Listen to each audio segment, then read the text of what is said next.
Hello and welcome to the NASDAQ market site in Times Square. I'm Jane King, and with me today is Lane Mendelsohn, the president of VantagePoint AI, a company founded by his father, Louis Mendelsohn, in 1979. Now, their company has been applying AI to the global financial markets for over 30 years, and I've invited Lane to join me today to talk about this. So it's amazing how early your dad was, because we've heard AI has been the buzzword this year. People talking about it being revolutionary. What's your take on artificial intelligence? Well, I do think it's a revolutionary technology. I don't think this is the beginning of the revolution. I think really what we're seeing now is this is the evolution of the technology.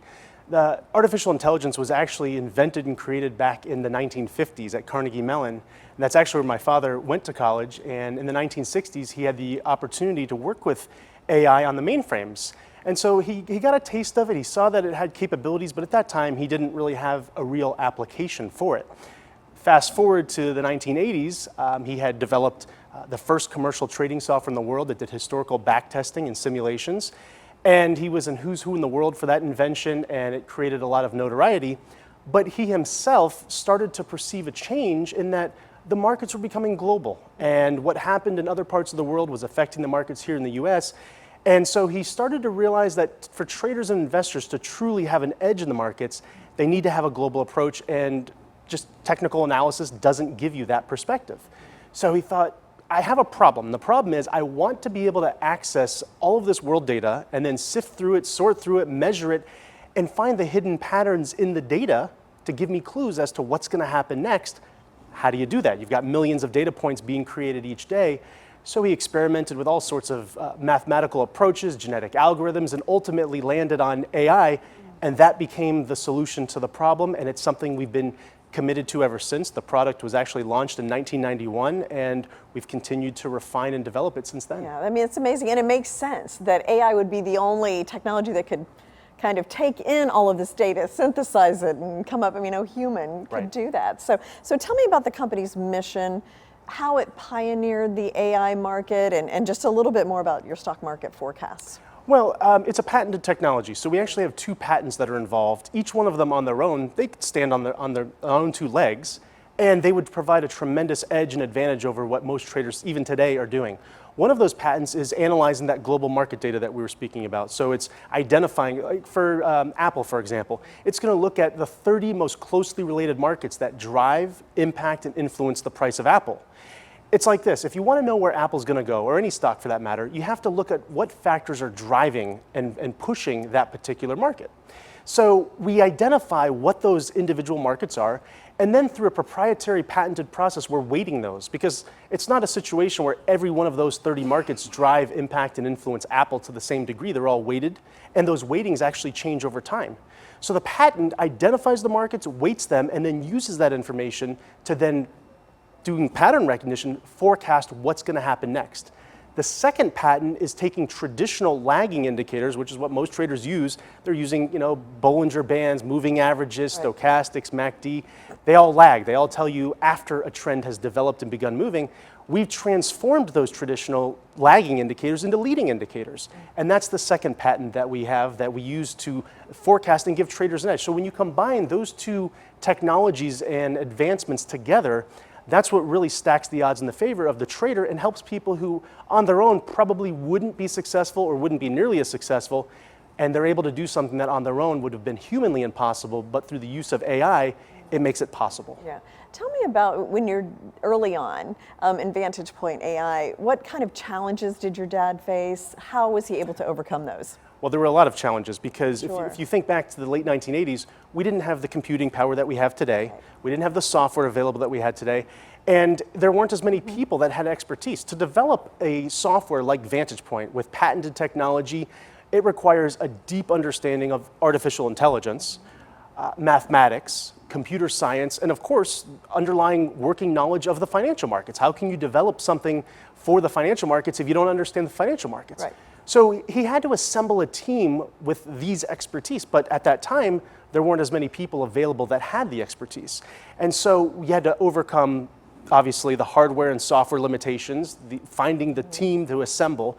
And he just stayed very committed to that. And it's over 30 years later, and here we are. We are the first AI trading software in the world that was able to apply artificial intelligence to forecasting the markets. Yeah, and this was first released in 1991. Yeah. So, I mean, things have changed so much since then. Not just the computing power, but just the global markets, the things that impact the markets, technology. I mean, explain a little bit about how the company evolved and how were you able to stay relevant in this industry for so long? Well, staying relevant means that you have to really provide a service, a product that adds value to people, that gives them what they need. And what do traders need? They need information. They need it to be accurate. They need it to be reliably accurate. And it's got to be something where it continues to change and evolve as the markets and as the world and as technology changes and evolves. So the key to our success was that, number one, we were early adopters of the artificial intelligence technology, and more specifically, deep learning neural networks. So it's generative AI, but even deeper than something like ChatGPT, Alexa, Siri, things like that. And then the second part is just staying committed to developing the technology. You can't just set it and forget it. It's not something that you invest the time and money to develop it and then you put it on the shelf and it's marketing and sales time. This is something that requires an ongoing effort, and we have that. And that is what allows the people who use the technology to know that today it's going to work, and tomorrow, and next week, next month, next year, next decade. I mean, already we have over 30 years of experience in the markets with this technology. It certainly has stood the test of time with longevity and stability. Yeah, that reliability is key. It is. If you're in the financial markets. And it seems like, especially this year, we have heard on a daily basis, sometimes multiple times daily, new applications for artificial intelligence. There's still some skepticism about the technology, particularly when it comes to trading. So have you found it to be reliable? How would you address those concerns? Well, it concerns me to a large degree because I saw this back in the 1990s. There were some companies and some people at the time that were really overhyping artificial intelligence and neural networks, kind of making it seem and leading people to believe that it was this crystal ball, it was this magic potion that you could shut your brain off, not have to think, it's going to do it for you, it's going to start spitting out cash. Yeah. And it's not like that. It never was, it never will be. And so people at that time, consumers became disillusioned. Traders started to see, wait, this isn't working like I thought it was going to. And unfortunately, I think people got the misperception that maybe AI doesn't work. Maybe neural networks can't do what I was hoping in terms of forecasting the markets. And because those companies and those products didn't have the stability, didn't have the longevity, didn't have the technology required to be successful, they faded away. And here we are, like you said, the company's been involved in the markets since 1979 when my father started the company. Yeah. But the real key is that what we're doing is something that's humanly impossible, and it stood the test of time because it's not just doing something like Alexa or Siri. See, Alexa and Siri, they're just scraping data that already exists. It's a convenience. Like this morning, it's raining here in New York City. I looked out the window, I saw the rain, I looked at my app to see what's the weather going to be like later, and I was able to determine that. I could have said, hey Alexa, what's the weather this morning? What's the weather later today? And it could tell me. It's not telling me something I couldn't have done on my own, it's just providing a convenience. Yeah. What VantagePoint is doing is it's actually providing information and insights that a trader would never be able to find on their own. It's actually doing something that's humanly impossible, but through the technology making it possible for the human to get that valuable information to help them make the very important decision about their personal finances. Yeah. Now, of course, a generative AI has been, ChatGPT has just took the world by storm earlier this year because it generates content, and that was kind of something new and different and fun. How are you different, and what you're doing is different than what we see like on ChatGPT, for example? Well, again, ChatGPT is really just scraping data and amalgamating it. For example, when I first became aware of ChatGPT, the first thing I did is said, hey, what's the price of Amazon going to be tomorrow? I wanted to see, can it predict? We're using artificial intelligence and generative AI to predict. Can they do that? And it said, sorry, I can't tell you. And it's like, okay, well, what was Amazon's closing price yesterday? And it was able to tell me that because that had already happened. That was the past.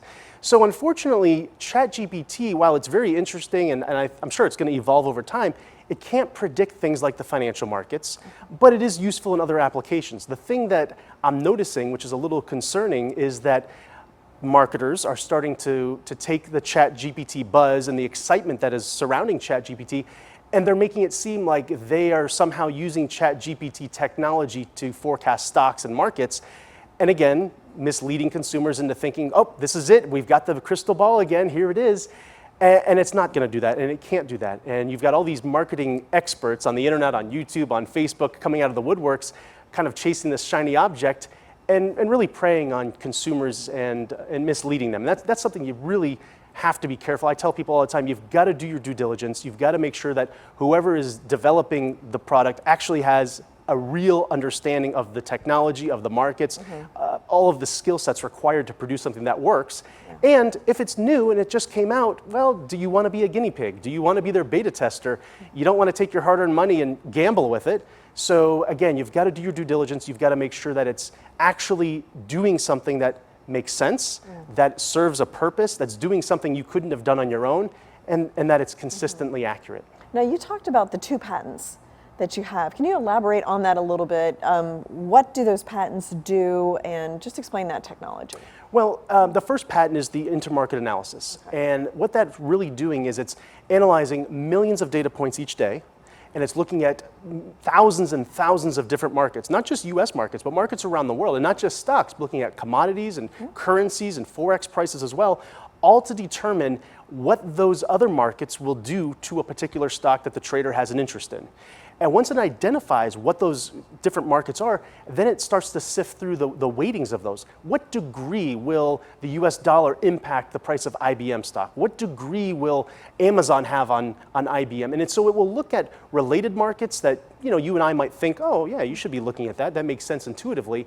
But then it starts identifying markets that are non-linear correlated, things that you would look at and go, I would have never thought to look at that. And that's the key. We as humans wouldn't have thought to look at that because we're not diving deep into the data. We're not seeing these hidden patterns and relationships in the data. The AI can see that. The neural networks can see that.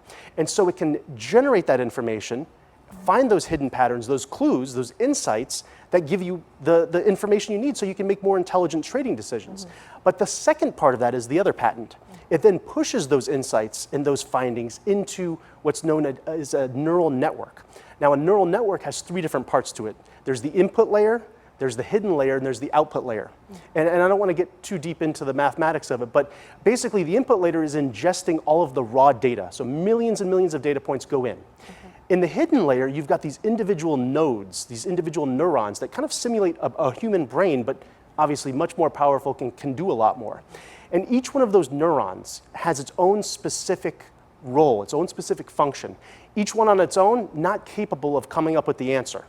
But what happens is they all have a very specific job that they're trained on, okay? And so they're trained to do a specific thing, one thing very well, and then the findings from each of those individual neurons and nodes are pushed to the output layer where they're reassembled together to give you the answer. In this case, the answer is, what's the price of IBM going to do tomorrow? And in a nutshell, that's how the neural network is working and using that intermarket data in combination with the neural networks to then forecast and provide those leading indicators that tell a trader this is what's expected to happen tomorrow with a high degree of accuracy. Well, really interesting. Thanks for that explanation too. That was really, do you ever worry another company is going to come along and do what you're doing and maybe use their own technology? I mean, how do you stay on top of that, especially given how competitive it's gotten this year? I never worry that someone else is going to replicate what we do because number one, we were the first, we were the originator, we have the most experience. We have the team that's been assembled and has been so stable that has so many different expertise and areas of interest that we're committed to. And so for us, this is not a fad. This is not chasing this shiny object. This is not something that we think, oh, let's make a quick buck. We're committed to this. It's been my father's lifelong interest, mine as well. When you've done something for over 40 years, it's definitely something you're committed to. My worry is that people will come into the industry with a short-term mentality, thinking, I can make some money off of this AI fad. This is something that I could capitalize on. And my worry and concern is that the individual traders, the consumers, get misled and lose money because they're now trusting their money, their hard-earned money, their nest egg maybe, their retirement, to something that isn't proven, that doesn't work. And that scares me because there's a lot of people out there right now who might say, oh, here's AI, there's AI, I see AI, but not all AI is created equally. Right. There are many different levels of AI, many different ways of approaching it, and if you have the right approach like we do, and you're committed to it, and you're committed to the ongoing development, you can do something that really can change a lot of lives and really make an impact. If you don't have that commitment, you don't have that expertise, it can really hurt a lot of people, and that's the concern that I have. So let's talk about that, because there is a lot of worry about AI and it's going to take over humanity and cause all these problems. I mean, is that too much worry? I mean, what do you think, being an expert in artificial intelligence? I think that's probably a worry that's not going to become a reality. In our opinion, and from what we've seen, and this goes back to when we first got involved with AI, AI is not something, at least related to the financial markets, that you can just set it and forget it. It's not going to do the thinking for you. It's not going to replace humans. And even broader than that, outside of the financial space, the best way that we've found AI to be utilized and implemented is in combination with humans. So if you can combine human intelligence with artificial intelligence and really have humans partner with AI, now you're getting the best of both worlds, because people are smart, people have observations, people have seen things, done things, and there is something that humans have that machines don't have. And that sometimes is intuition. Yeah. But on the flip side of that, AI doesn't have emotions, and that's where traders get in trouble, is with emotions. AI can mine data so much quicker and do things that people just can't do. It's humanly impossible. And so that's where, if you can combine the two forms of intelligence, human intelligence, artificial intelligence, really form a partnership between the two, that really is the ticket. That's the winning combination, and that's how we've been able to empower traders around the world for over 40 years now.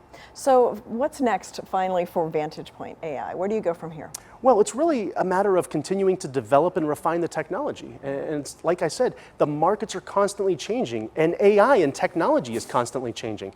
So in order for us to ensure that we're continuing to provide that cutting-edge technology to the VantagePoint family members, the people who use it every day and trust their hard-earned money to it, we have to stay vigilant. We have to continue to develop the technology and refine it.